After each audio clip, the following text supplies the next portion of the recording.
Oi amigos, oi amigas, esse é o Cabeça Fria, na medida do possível, de Santos 1, Palmeiras 0.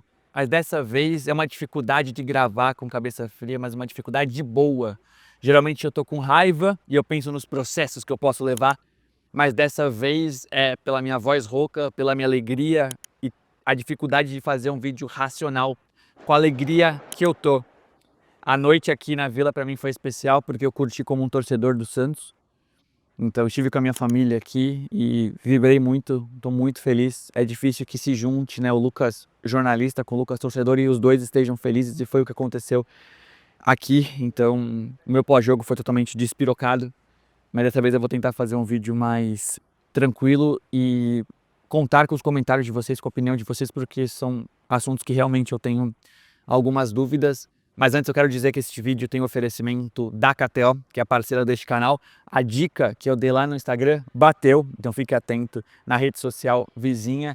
Agradecendo sempre a KTO por ser parceira do canal e lembrando que o link é kto.bet.br/Musset. Escaneie o QR Code ou utilize o link que está na descrição se você tiver mais de 18 anos, beleza? É proibido apostar se você é menor, aposte só o dinheirinho que você pode perder como recreação. Beleza? Eu vou separar esse vídeo em basicamente dois assuntos. Um é a estratégia arriscada e talvez burra do Vojvoda que deu certo, enquanto a Gabi grita que eu sou gostoso, e de fato eu sou mesmo, não tem muito o que fazer, ainda mais com essa trave de fundo onde saiu o gol do Roleiser. E o segundo assunto é sobre Neymar e a utilização dele, que eu acho que levanta algum debate. Vou começar falando sobre o Vojvoda. Essa semana foi uma semana muito boa de apuração aqui no canal, né? Eu trouxe a escalação com antecedência e eu trouxe a estratégia do Vojvoda para a partida. Eu trouxe aqui que seria uma estratégia de dar uma segurada no primeiro tempo e de colocar mais talento, jogadores mais jovens e que marcam menos no segundo tempo. E o primeiro tempo do Santos foi muito bom, surpreendentemente bom. Olhando as escalações, parecia que seria um jogo mais amarrado, mais estudado, mas o Santos se impôs contra o Palmeiras, teve 11 finalizações a 1, poderia muito bem ter ido para o intervalo com uma vantagem que seria merecida. O Santos foi muito bem. A única chance do Palmeiras com o Veiga foi num erro do Zé Ivaldo. O Santos construiu para isso, teve chances diversas. Barreal, uma claríssima numa defesaça do Carlos Miguel. A do Neymar que desvia, a bola que sai, que eles tiram em cima da linha, a cabeçada do João Schmidt próxima. O Santos teve muitas chances, teve um volume de jogo muito bom, mesmo com uma escalação que eu sei que vocês não queriam. Vocês queriam Robinho e Bom Tempo, o Santos joga com 3 volantes. João Schmidt, William Arão e Zé Rafael e com Guilherme na frente. Mesmo assim, o Santos fez um jogo muito bom contra um time do Palmeiras muito desfalcado, a gente sempre precisa frisar isso. Para o segundo tempo, o Abel mexeu não apenas nas substituições, entraram Flaco e Luigi, e o Flaco melhora demais esse ataque do Palmeiras, ele está iluminado, muito confiante, difícil de marcar ainda mais com Adonis e Zé Ivaldo, mas ele mexe no sistema. O Palmeiras estava jogando com o Fux no meio campo, o Fux volta para a zaga, o Veiga desce com o Aníbal, o Michael vai para a ponta, o Arão estava batendo com o Veiga, o Arão deixou de encontrar o Veiga em campo, o Michael que batia com o Neymar, que estava ali fazendo suas faltas, saiu da posição, o Palmeiras conseguiu ficar mais com a bola, sair mais e criar mais do que o Santos. O segundo tempo do Santos não foi bom, então o Vojvoda não mexe para o segundo tempo, enquanto o Abel melhora, o Vojvoda percebe, faz 2 mudanças, coloca o Robinho, excelente, tira o Barreal que estava cansado, só que ele tirou o Guilherme para colocar o Lautaro. E aí é complicado, né? Porque você tira um que irrita e coloca outro que irrita ainda mais. O Lautaro tem enorme dificuldade de jogar. Ele pressiona, ele marca, mas é muito difícil contar com o Lautaro. É muito complicado. De verdade, era melhor ter colocado o Escobar e adiantar o Souza do que colocar o Lautaro como opção pela ponta se você está com receio de colocar o Roleiser aberto, ou o Robinho aberto, enfim, e expor de alguma forma o time. 5 minutos depois ele queima outra alteração. Sai o Arão, que também cansou, e entra o Vitor Hugo. Entra o Vitor Hugo antes do Bom Tempo, o que para mim é um novo erro. E aí o Palmeiras cresce, tem boa chance, o jogo fica muito aberto. O Santos está povoando bem o meio campo e perde o controle do jogo, passa a ser aquele time metade de um lado e metade de outro, com um buraco no meio. E o jogo perde o sentido, perde o controle. O Neymar vai ficando exposto, que eu vou falar depois. E o Vojvoda demora para mexer, vai mexer aos 40. Quando eu coloco o Escobar no lugar do Souza cansado e põe o Roleiser principalmente no lugar do Zé Rafael. Quando ele abre o time finalmente, né? Quando ele deixa de ter ali 3 volantes. E a jogada do gol do Santos passa pelos 3 que entraram. Cruzamento do Escobar que não foi muito bom. A ajeitada perfeita do Robinho e o chute mais perfeito ainda do Roleiser para explodir a Vila aos 45. Numa comemoração que eu não tinha muito tempo. O abraço que eu dei na Gabi, no meu irmão, na minha irmã. A comemoração lá na História Santista, dá para vocês verem esse vídeo do Rafael Farino. Pode emocionar, assim. Eu tô com a minha voz embargada até agora, tô muito feliz, tô com vontade de chorar, enfim. O Santos vence no talento do Robinho e do Roleiser. E aí a discussão é até que ponto o Santos, brigando contra o rebaixamento, pode ter muito talento em campo. Entenda o que eu tô falando, tá? No cenário ideal, claro que é legal você ter Robinho, Roleiser, Neymar, Souza, Bom Tempo.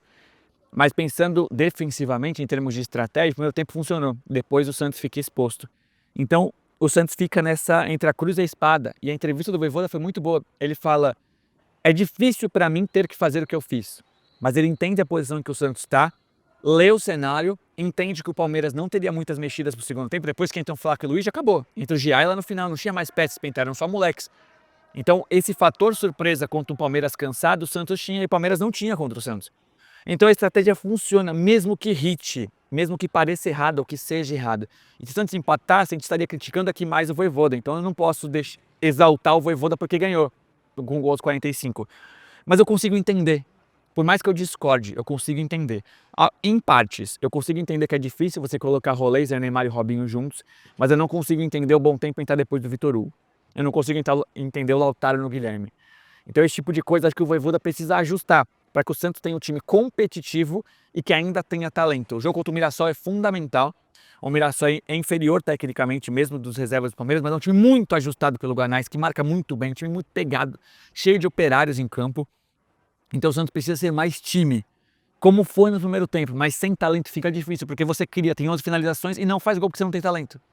Aí pro segundo tempo o Santos perde defensivamente, mas tem o talento que consegue o gol. Como é que unir essas duas coisas? É difícil, mas eu acho que a gente precisa destacar como o Vojvoda ele trabalha em prol do Santos. Eu acho que não é só teimosia, não é só colocar moleque, porque ele põe Robinho, porque o Souza é titular. Mas ele entende as características de sistema, insiste por algumas coisas que irritam, porque o Santos precisa.